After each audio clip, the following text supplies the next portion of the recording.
אנחנו עכשיו נמצאים בציון הקדוש של רבי דוד ומשה. רבי דוד ומשה זה אחד הציונים העתיקים פה במרוקו. מסופר עליו שהוא היה שדר, והוא בא לעשות פה כסף לישיבות, ובדיוק כשהוא הגיע פה לאזור של הגויים, היה פה מגפה מאוד גדולה שממש לא ידעו מה לעשות, והוא הצדיק הקדוש הזה, רבי דוד ומשה, קיבל עצמו את הגזירה לקחת איתו את המגפה ביחד, ואז הוא נכנס פה למערה, ופשוט הפתח של המערה נסגר עליו. אז איך ידעו כולם מהסיפור הזה? הגבאי שלו שהיה איתו, הוא הלך ופרסם את זה לכל תושבי העיר, ובאמת נעצרה מגפה.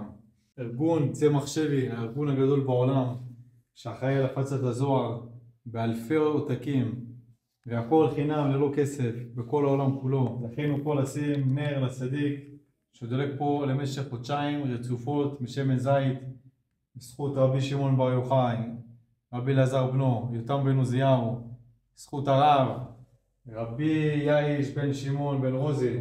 בעזרת השם מברכים פה בזכות הצדיקים את כל התורמים החשובים שטורחים בגופם ובממונם בשביל לעשות נחת רוח לצדיקים, בכללם את בנימין בן דבורה, אבא אליהו בן רחל, אליהו בן דינה, עמרם סימן טוב בן תמר, דוד בוריס בן שרה, רפאל בן רחל, יצחק סטסיק בן לאה. בעזרת השם זכות הצדיק תעמוד לנו לכם ברכה והצלחה, סייעתא דשמיא, רפואה וחיים, פרנסה ושפע, סיווגים והגונים, שלום בית, נחת מהילדים, לעמוד לכל התורמים לברכה והצלחה, סייעתא דשמיא וכל הישועות, אמן כן יהי רצון.